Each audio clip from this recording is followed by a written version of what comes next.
our planet is in trouble. Enormous glaciers, one bigger than Mexico, are rapidly melting. The block of ice here is at least 10 times bigger than any of the largest buildings on Earth, including the Pentagon and the giant warehouse NASA built to assemble and store its rockets.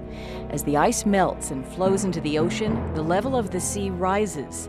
Scientists know that global warming is causing the ice to melt. What they don't know, and what worries many, is the possibility that the melting could speed up.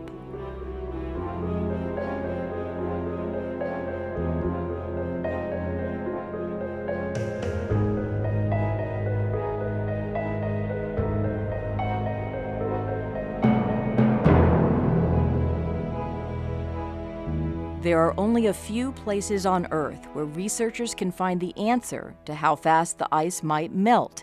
The location of one might surprise you. Well, you'll have to be cautious in pretending that our part of the world is the most precious and important part of the world, but in fact, I think it is.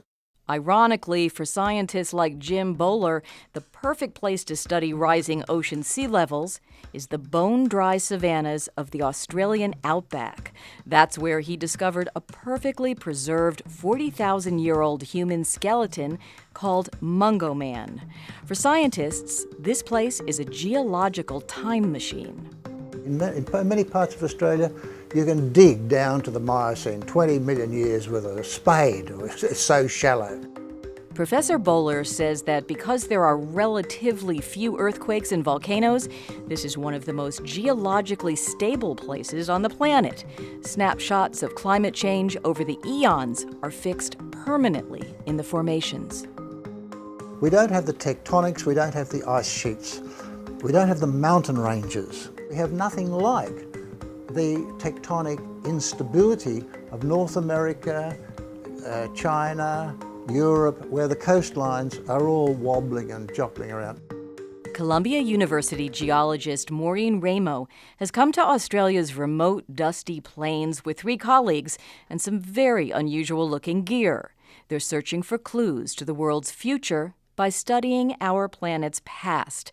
The scientists are interested in an era known as the Pliocene, a time 2.5 to 4.5 million years ago, when the world was warmer, the glaciers smaller, and the oceans higher.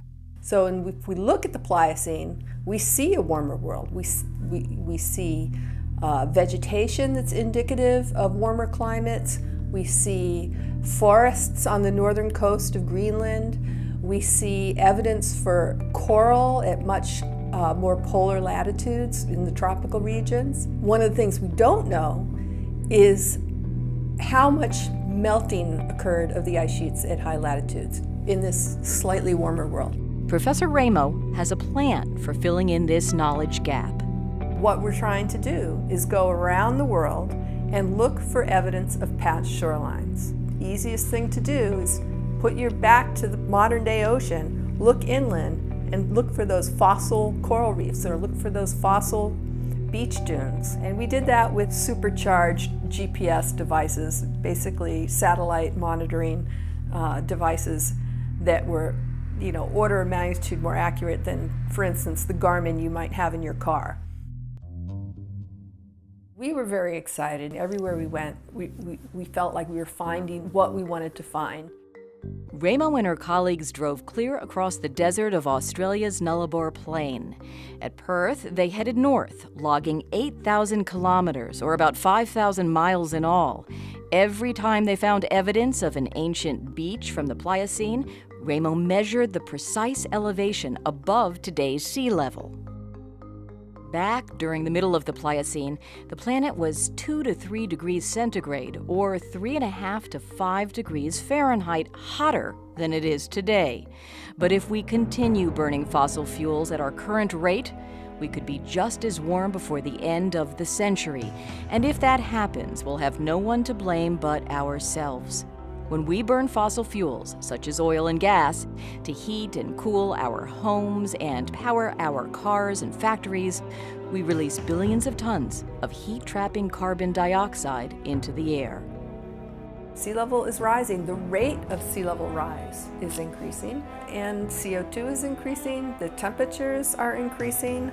It all makes sense. It makes perfect sense to scientists who understand climate and understand how CO2 acts as a greenhouse gas. Just like a giant greenhouse, the carbon dioxide lets sunlight in, but most of the sun's heat can't escape back into space. Over just the last 130 years, the Earth has warmed by nearly 1 degree centigrade. That's about 1.5 degrees Fahrenheit. Now that doesn't sound like much, but it's just an average. The Antarctic Peninsula has warmed more than 3 times the global average, and the Arctic nearly as much. Vast frozen ice caps in these polar regions are melting. A lot of us worry about whether the ice sheets will reach some tipping point where they'll just start, melting, at some dramatic rate that becomes almost unstoppable. If even a small fraction of the ice sheets of Greenland and Antarctica were to melt, it could be catastrophic. Together, the ice in these huge glaciers contains enough water to increase sea level by about 64 meters or 200 feet.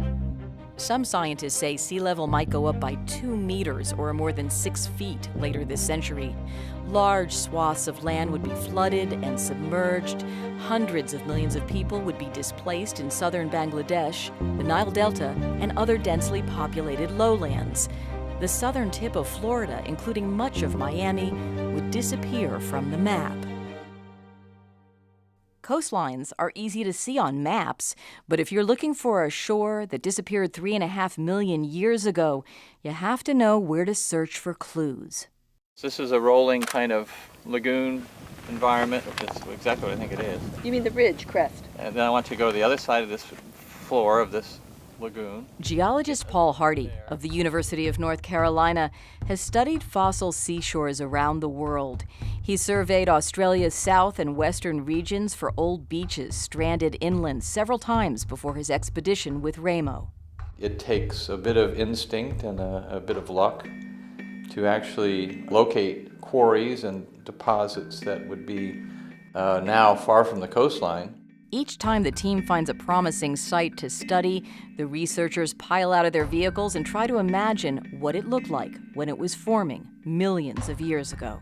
It's just a matter of just walking around and just observing, hitting things with hammers, looking under the hand lens. I usually do a bit of a walk, do a transect inland, just looking at my feet when I'm walking over, taking notes, taking measurements. Mudflats and sand dunes turned to stone are some of the clues to past coastlines they're looking for. That's where they find fossils of marine organisms like corals and mollusks. These ancient relics contain chemical signatures the scientists can read to date the deposits. Team member Michael O'Leary uses a special hollow drill to take samples from corals. And again, it's just a tool we use to get clean, fresh samples of corals that would otherwise be fairly degraded or altered at the surface. So you want to be able to penetrate into the reef to get the most pristine samples possible. Carefully, the preserved evidence of our planet's past climate are labeled and stored for the long journey back to labs in the United States.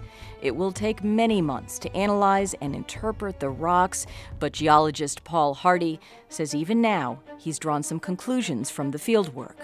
We're trying to understand how nature behaves under warmer conditions. And what we are seeing from the past is a bit daunting, and that is that warmer climates, warmer than present climates in the past, have produced significantly higher sea levels with contributions of ice to sea level from both Antarctica and Greenland.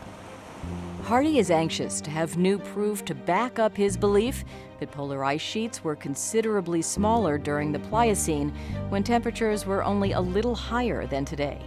He knows what's at stake and that time's running out.